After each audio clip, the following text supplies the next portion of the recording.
In fact इस video को देखने के बाद Qatar Airways cabin crew interview के लिए आपको कोई और वीडियो देखने की ज़रूरत पड़ेगी नहीं। इसलिए जल्दी आ जाए। मेल आया। मेल में ब्लू बैकग्राउंड अपग्रेड फोटो था। मैं छत पे बैठा था। मैंने कहा what is the matter, tell me, do you need any money, why do you need this thing, will sort it out, if you need money please discuss with me and you will be like वाह यार मेरे को select होना है, करवा दो यार। अब मैं इंग्लिश टेस्ट में पास होने का हैक बता देता हूँ, तरीका बता देता हूँ। बहुत सिंपल। रिजल्ट बहुत स्केरी होता है यार। कुछ भी कर सकते हैं। वो को वेट टिश्यू देंगे पहुँचने के लिए, तब आपको पता चले अरे यार मैं क्या करके आया हूँ। Hello everyone, welcome back to my channel. तो मैं आज आपके पास बहुत प्रिपरेशन से आया हूँ। इनफैक्ट इस वीडियो को देखने के बाद Qatar Airways cabin crew interview के लिए आपको कोई और वीडियो देखने की ज़रूरत पड़ेगी नहीं, क्योंकि मैंने खुद ने एक्सपीरियंस किया है। मैं खुद गया था इंटरव्यू देने, सारे rounds from the starting till the end, जहाँ से अप्लाई किया था वहाँ से लेकर जो ब्लू बैकग्राउंड की फ़ोटोग्राफ अपलोड होती हैं, उसके बाद क्या क्या मेल आते हैं, कौन कौन सी प्रोसेसेस होती हैं, सब कुछ इसी वीडियो में है। एक भी चीज़ मिस मत करना। अगर आप इंटरव्यू देने वाले हो, अगर आप ऑलरेडी पहले वीडियोस देख चुके हो, तो भी आप लेटेस्ट जो इंटरव्यू हो रहे हैं वो कैसे हो रहे हैं आपको एक आइडिया हो जाएगा, प्रॉपर आइडिया हो जाएगा। I will tell you everything. चलो यार, तो शुरू करते हैं बिना किसी ज़्यादा बातचीत के। तो सबसे पहले कैसे अप्लाई करते हैं ये आपको पता है, बहुत नॉर्मल चीज़ है। आपको टाइप करना है careers@Qatar ऑन इंटरनेट, तो आपके पास बहुत सारे कॉलम्स आ जाएंगे। कैबिन क्रू वाले सेक्शन में जाइए, वहाँ पे आपको सारी डिटेल्स मिल जाएंगी। कहीं और से अप्लाई मत करना, फ्रॉड बहुत होते हैं। ओके, अप्लाई करने के बाद सबसे पहले आप एलिजिबिलिटी क्राइटेरिया देख लो क्या होता है। ठीक है, रिट्रेट कर देते हैं इसको। 212 सेंटीमीटर्स आर्म रीच होनी चाहिए। Minimum age should be 21 years. Okay, English communication should be in English. English मतलब आनी चाहिए आपको, बात करना इंग्लिश में, क्योंकि इंटरव्यू इंग्लिश में होते हैं। नो स्कार और tattoos should be there on your visible part of your body. Okay, passport, valid passport, जो कि 18 मंथ के बाद ही एक्सपायर हो रहा हो। 18 मंथ से पहले अगर एक्सपायर हो रहा है तो आप रिन्यू करवा सकते हैं अपने पासपोर्ट को। Okay, and updated resume. Okay, तो ये सारी चीज़ें होने के बाद आपके पास एक ब्यूटीफुल खूबसूरत सा मेल आ जाएगा। मेल में क्या लिखा होगा, वेन्यू मेंशन होगा। तो मेरे साथ में ऐसे ही हुआ था, मैंने अप्लाई कर दिया था, 1 महीने के अंदर ही मेरे पास मेल आ गया कि दिल्ली में इंटरव्यू है। मैंने कहा चलो चलते हैं फिर। इंटरव्यू के लिए कैसे तैयार होना है, कैसे आपको बन सबर के जाना है, वो मैंने वीडियो बना रखी है, उनको देखो आप। ठीक है, प्रॉपर क्लीन शेप जाना है आपको। डोंट कमिट दिस मिस्टेक कि बाद में देखा जाएगा जो होगा। First round, first impression is the last impression. अच्छा इंप्रेशन छोड़ो उनके सामने। ठीक है, तो रेज्यूमे ड्रॉप राउंड में क्या होता है, सबसे पहले आपको ब्रीफिंग किया जाएगा। ब्रीफिंग किसकी करते हैं, जो मैंने अभी बताया आपको एलिजिबिलिटी क्राइटेरिया क्या होता है उसकी ही ब्रीफिंग होगी। उसके बारे में बताएंगे। 21 से कम तो नहीं है कोई, बहुत अच्छे से बताएंगे वो आपको। हे मतलब उनका खुद का एक्सेंट है, I should not make a fun of it. Okay, alright. तो ब्रीफिंग के बाद एक क्यू में आपको जाना पड़ता है। बहुत कम टाइम लगता है, 2-2 मिनट का इंटरव्यू तो नहीं होता है, रेज्यूमे ड्रॉप होता है। लेकिन हाँ, आपको खुद को पता नहीं लगेगा कब रिजेक्ट हो रहे हो, कब सिलेक्ट हो रहे हो। तो बी कॉन्फिडेंट। इसका एक हैक बताता हूँ। ठीक है, तो वो आपकी हाइट चेक करेंगे। आपको सिर्फ कॉन्फिडेंट रहना है, आपको फेक नहीं बनना है। अगर आपका एक्सेंट जैसा है वैसा एक्सेंट बताओ। Do not fake your accent. जैसे आप हो नेचुरली वैसे जाओ, कॉन्फिडेंट होके जाओ। Keep a smile on your face, that's it. Okay, और इसमें कोई बड़ा मैथमेटिक्स लॉजिक नहीं है क्यों रिजेक्ट हो गए, क्यों सिलेक्ट हो गए। तो इसको रिजेक्शन को यार, रिजेक्शन से डिसअपॉइंट मत होना। It's okay, it's a part of the life, it goes on. But selection के चांसेस हो जाएंगे अगर आप कॉन्फिडेंटली क्वेश्चन के आंसर कर रहे हो। मुझसे ये जनरल क्वेश्चन पूछे गए थे कि पहले आप क्या करते थे, what did you do previously, तो उसमें रेज्यूमे में मेंशन होता है। ठीक है, उसमें से 2-3 क्वेश्चन पूछ लेंगे।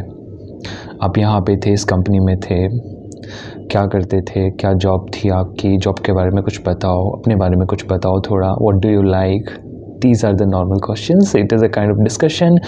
और अगर आप उनको सेकेंड राउंड के लिए फिट लगते हो then they will give you a slip. बिना स्लिप के जा रहे हो तो ये मत सोचना, वो बोलते हैं कि we will mail you after some time, तो इसका मतलब है रिजेक्शन, जो कि कोई फेस पर नहीं बोलता है, मुंह पर नहीं बोलता है आपके, बट स्लिप लेकर ही निकलना मेन, मतलब स्लिप देते हैं तो इसका मतलब आप सेकेंड डे के लिए बुलाए जा रहे हो, ठीक है। और सेकेंड डे के लिए आपको जितना भी टाइम दिया है उससे 10 से 15 मिनट पहले पहुंचने की कोशिश करो। 20 मिनट पहले भी पहुंच जाओगे तो कोई बात नहीं, लेकिन लेट होते हो ना तो वो भी एक गलत इंप्रेशन होता है। आप घर से जहाँ भी स्टे कर रहे हो, सेकेंड डे होगा, नेक्स्ट इंटरव्यू होगा सेकेंड डे, तो जहाँ पे भी आप स्टे कर रहे हो वहाँ से पहले ही निकल जाओ टाइम में, ट्रैफिक को, सारी चीज़ों को माइंड में रखते हुए, और वहाँ पे जल्दी पहुँच जाओ। सेकेंड डे सबसे पहले क्या होता है, वो आपको एक स्लिप देते हैं, they will give you a slip which you have to stick. Slip मतलब टैग होता है, उसमें एक नंबर होता है जो चेस्ट नंबर होता है, उसको आपको लगाना होगा। मेरा था 116, ऐसे ही आपको नंबर मिल जाएगा एक, और सेकेंड राउंड में आप पहुंच चुके हो। सेकेंड राउंड में क्या होता है, सबसे पहले वो अपने बारे में इंट्रोडक्शन देंगे कि मैं यहाँ से हूँ, I have been working with Qatar from like whatever year, and they will tell you about the benefits, क्या क्या बेनिफिट्स होते हैं कतर एयरवेज में जाने के बाद। आपको बड़ी पास मिलता है, आपकी कितनी टिकट्स होती है, फ्री टिकट्स, आपको लीव कब कब मिलती हैं, कौन कौन जाके वहाँ पे रह सकता है, everything they will tell you, and you will be like वाह यार मेरे को सिलेक्ट होना है, करवा दो यार। बहुत कुछ बताते हैं वो, ठीक है। वहाँ का वर्क कल्चर कैसा है, कैसे कैसे आप प्रमोट होगे, कहाँ से शुरुआत होगी, कहाँ तक जा सकते हो आप, they will tell you everything. Okay, now they will tell you about Qatar Airways. Qatar के कंट्री के बारे में बताएंगे, कैसी कंट्री है, क्या क्या चीज़ें हैं, उसको ध्यान से देखना, ध्यान से सुनना, क्योंकि अभी जो टेस्ट स्टार्ट होने वाला है ना, इंग्लिश टेस्ट, इसके बाद ब्रीफिंग के बाद, ये थोड़ा सा ट्रिकी होता है। तो जब ब्रीफिंग पूरी हो जाएगी तब आपका टेस्ट स्टार्ट होगा। टेस्ट के 2 से 3 सेट होते हैं, तीनों सेट में एक जो पैराग्राफ है वो कॉमन होता है, और वो कतर एयरवेज के बारे में होता है, कतर के बारे में होता है, कंट्री के बारे में, वहाँ की ब्यूटी के बारे में होता है, तो वो ध्यान से पढ़ना। अब मैं इंग्लिश टेस्ट में पास होने का हैक बता देता हूँ, तरीका बता देता हूँ, बहुत सिंपल है। मैं कुछ भी रिवील नहीं करूँगा, मुझे क्वेश्चंस याद हैं, बट ये गलत बात है कि अगर हम क्वेश्चन बताएंगे तो ये कंपनी के अगेंस्ट है, ठीक है। तो मैं आपको आइडिया दे देता हूँ आप कैसे पास हो सकते हो। तो पास होने का सबसे सिंपल तरीका है, सबसे पहले आपको घड़ी में टाइम देख लेना है। जब वो टाइम बोलेंगे 20 मिनट का टाइम है, अपनी घड़ी में टाइम देख लो, क्योंकि कई बार क्या होता है वो 1 मिनट पहले अनाउंस करते हैं, फिल कर लो, ठीक है, और आपका टाइम ओवर। सबसे पहली स्टेप है घड़ी में अपनी में टाइम देख लो, अपनी जो हैंड वॉच होती है उसमें टाइम देख लो, और टाइम देखने के बाद आप टेस्ट जब स्टार्ट होगा ना, सबसे पहले पैराग्राफ को छोड़ दो।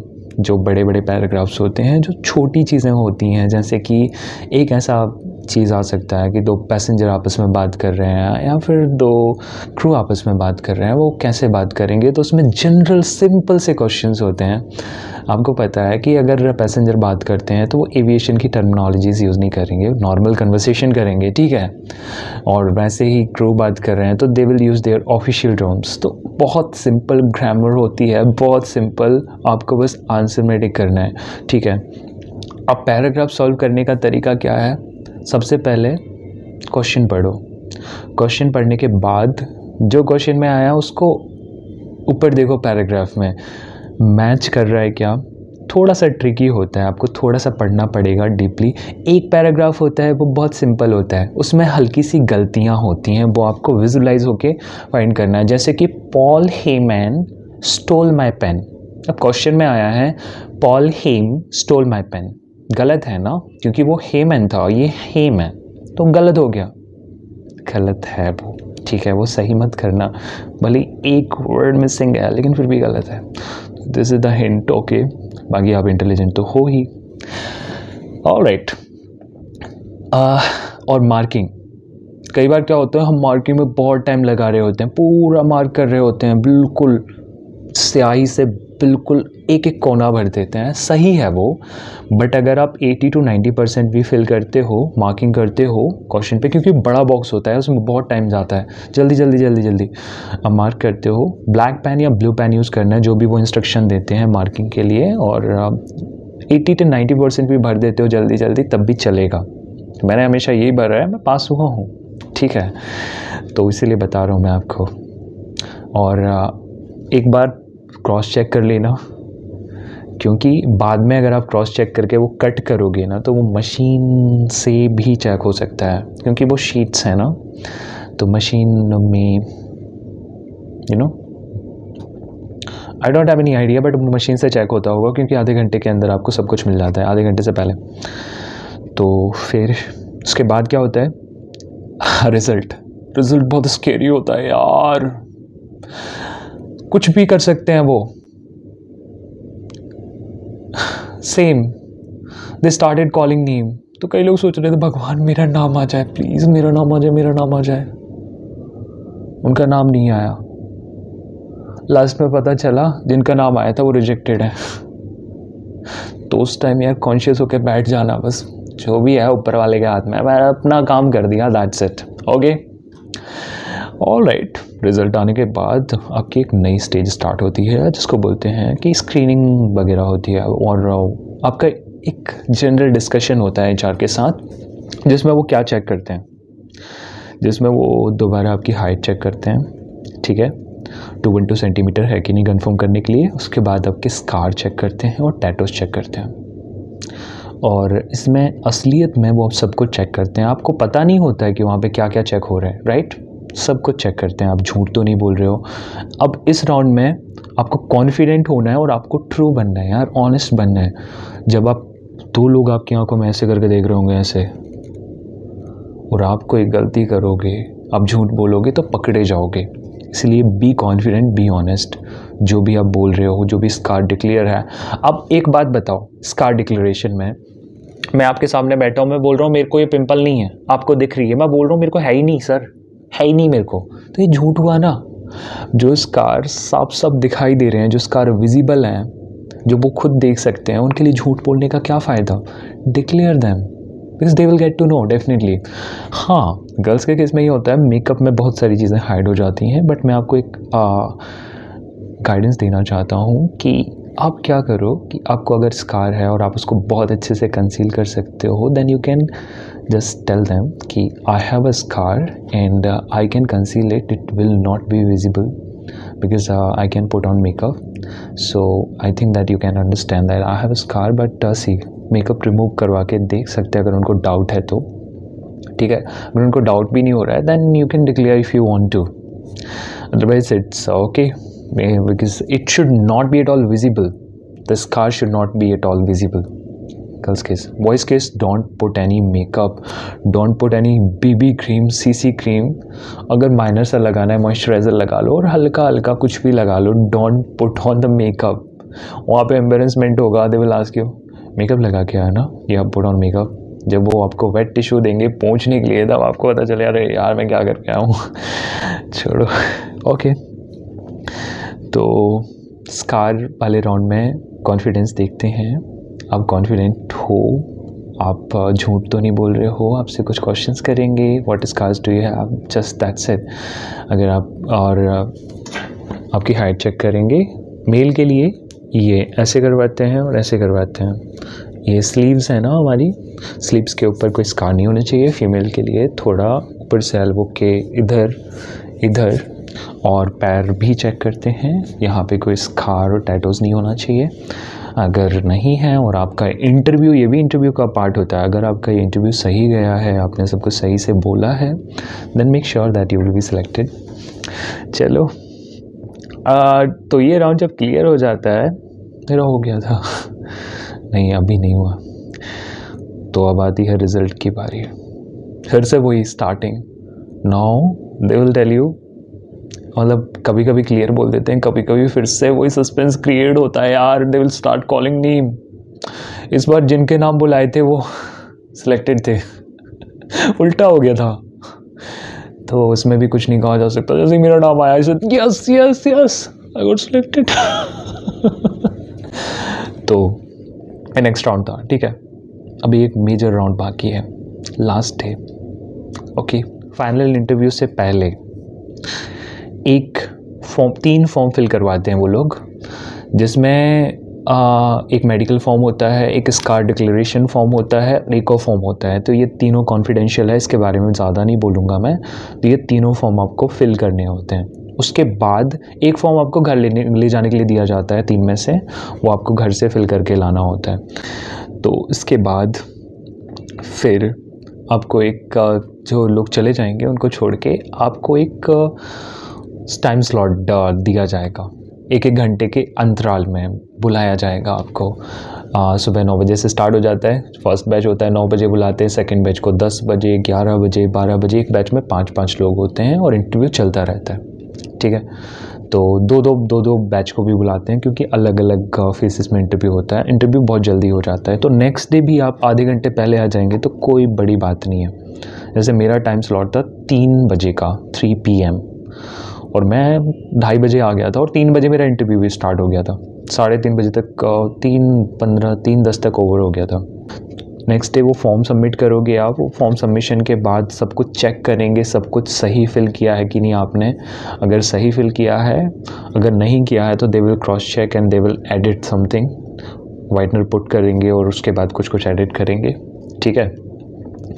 हाँ, अब ये सबमिट करना होता है। मेरा जो सेकेंड डे का इंटरव्यू था वो कॉन्सिक्यूटिव डे में चला गया था, जैसे कि फर्स्ट डे, सेकेंड डे, अब थर्ड डे जो इंटरव्यू था ना उसके एक दिन छोड़ के बुलाया था मुझे, क्योंकि किसी और मतलब 2-3 इंटरव्यू एक साथ चल रहे थे ना, इसीलिए। तो फाइनल राउंड के लिए मुझे उसके अगले दिन बुलाया गया था।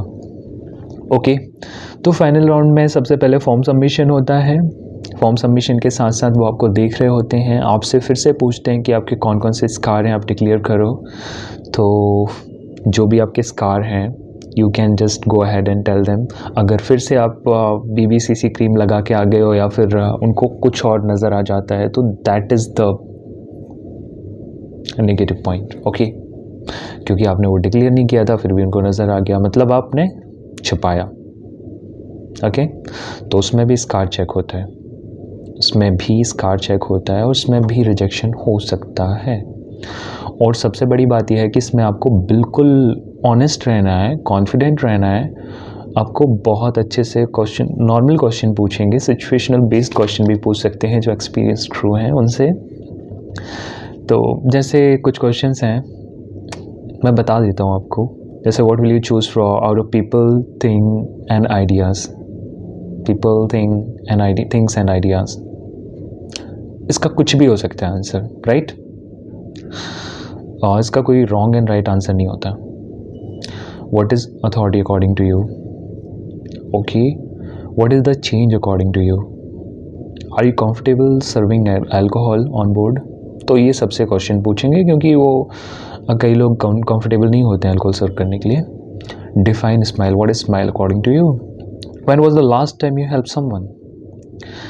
And these are the questions, these are tricky question. What if you see your friend stealing something? तो इसका आंसर मैं दे देता हूँ। अगर ऐसा होता है तो आप क्या करोगे। कई लोग बोलेंगे no, I will defend him, I will immediately stop him and I will report. No यार, आपका फ्रेंड है, उसकी भी कुछ फीलिंग्स हैं। अगर वो चुरा रहा है तो don't relate it to the aircraft. मैंने एयरक्राफ्ट कहीं बोला ही नहीं है। मैंने सिंपल क्वेश्चन पूछा, what will you do if you find your friend stealing something. तो आप उससे बात करोगे, बात क्या है, रोकोगे उसको ऑब्वियसली पहले, उसके बाद बात करोगे कि what is the matter, tell me, do you need any money, why do you need this thing, will sort it out. If you need money please discuss with me, but this is a wrong thing. So I will try to convince him by this, not like this कि यार मैं उसको जाके बस चिपका दूंगा। एक ऐसा थोड़ी करते हैं यार, फ्रेंड है, दुश्मन थोड़ी है, ठीक है। अब इसके बाद एक सस्पेंस क्रिएट करके छोड़ दिया जाता है यार 1 हफ्ते के लिए। बोलेंगे कि you can leave for the day, within a week you will get a mail, इधर रिग्रेट मेल, बोलते नहीं है, और blue background photo upload mail. तो 1 हफ्ते का बोला था, बट मेरा 3rd डे में मेल आ गया मैंने एक्सपेक्ट नहीं किया था, वेट कर रहा था क्यूरियसली जल्दी आ जाए मेल आया। मेल में ब्लू बैकग्राउंड अपडेट फोटो था। मैं छत पे बैठा था, मैंने कहा yes I got selected. But अभी भी सस्पेंस बाकी है, थोड़ा सा और आगे बढ़ते हैं। तो ब्लू बैकग्राउंड फ़ोटो अपलोड करने के लिए आपके पास अगर मेल आ गया, इसका मतलब है कि आपका असेसमेंट कंप्लीट हो चुका है और जो फाइनल राउंड है इंटरव्यू वो आपने क्लियर कर लिया है। अब आपको फ़ोटो क्लिक करवाने हैं। फ़ोटो कैसे क्लिक करवाएंगे उसके स्पेसिफिकेशन मैंने मेंशन किए हैं।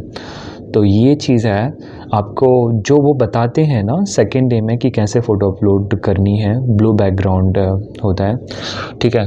तो उसमें नेवी ब्लू बैकग्राउंड नहीं होता है, एक इस टाइप का बैकग्राउंड होता है। मैं अपनी फ़ोटो भी दिखा देता हूँ, यह ब्लू बैकग्राउंड फ़ोटोग्राफ। इसमें आपको एक आइडिया देता हूँ गाइस, फ़ोटो कहीं से भी क्लिक करवाओ, अगर ब्लू बैकग्राउंड में खड़े हुए हो आप, पीछे पर्दा लगा हुआ है, तो वो बहुत अच्छा होगा क्योंकि ब्लू से ब्लू में एडिटिंग अच्छी होती है। अगर वाइट बैकग्राउंड है तो मेक श्योर एडिटिंग प्रॉपर करी हो। ऐसा नहीं कि यहाँ से कान आधा कटा हुआ है, यहाँ से कुछ बाल काट दिए उसने, ऐसा नहीं। प्रॉपर फ़ोटो होना चाहिए, प्रोफेशनल फ़ोटो होना चाहिए यार। और हाँ, फ़ोटो की क्लैरिटी बहुत अच्छी होनी चाहिए।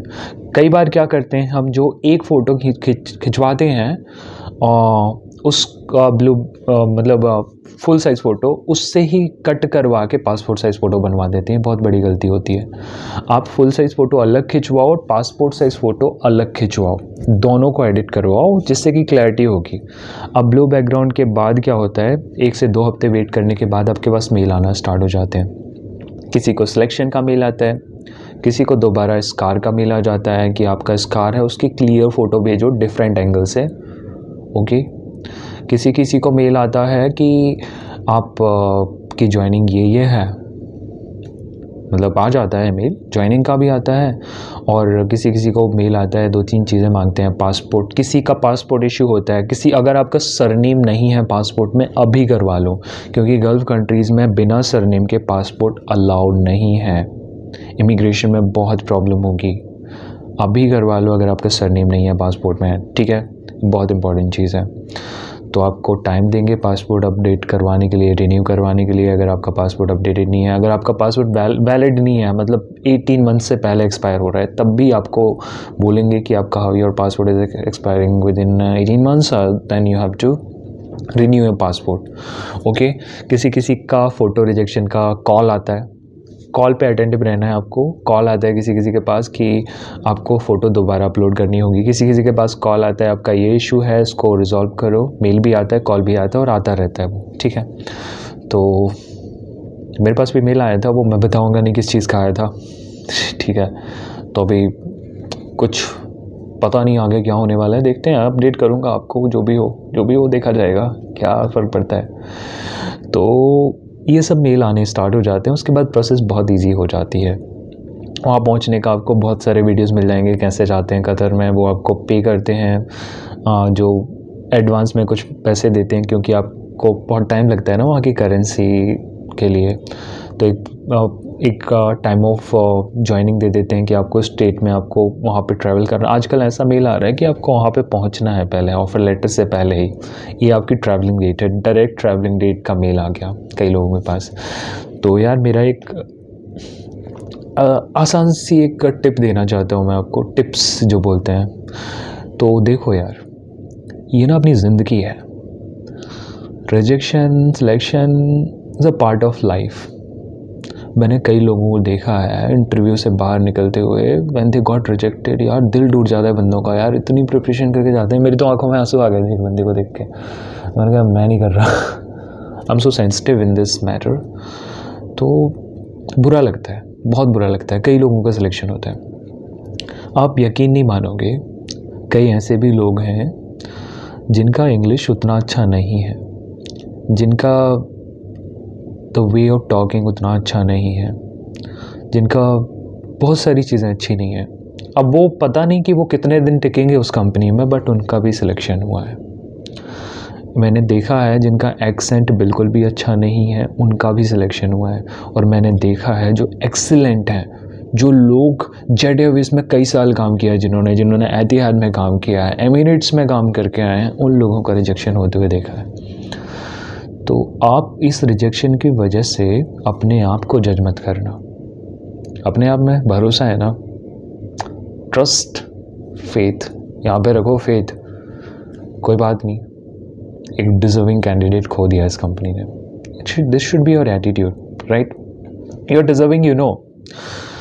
अब एक बात बताओ, डॉक्टर APJ अब्दुल कलाम जो कि हमारे राष्ट्रपति थे, अगर वो SSB में चले जाते, इंडियन आर्मी में सिलेक्शन हो जाता उनका, जो कि रिजेक्ट हो गए थे, वो SSB में रिजेक्ट हुए थे, अगर वो सिलेक्ट हो जाते तो एक ऑफिसर की रैंक से रिटायर होते। लेकिन उनकी डेस्टिनी में ये नहीं था, तो उन्होंने ये साबित कर दिया, he became the leader of all 3 forces, right? वैसे अमिताभ बच्चन का केस है। Amitabh Bachchan tried a lot in SSB, he wanted to be an Indian army officer but he got rejected. अगर अमिताभ बच्चन भी वहाँ पे चले जाते, क्या वो इतने बड़े एक्टर होते? नहीं ना। तो यार, अगर आप किसी एक चीज़ में सेलेक्ट नहीं होते हो, तो दूसरी चीज़ें हैं आपको करने के लिए। Okay, keep smiling, keep living your life, each day your living. फिर मिलेंगे कहीं और किसी और इंटरव्यू में।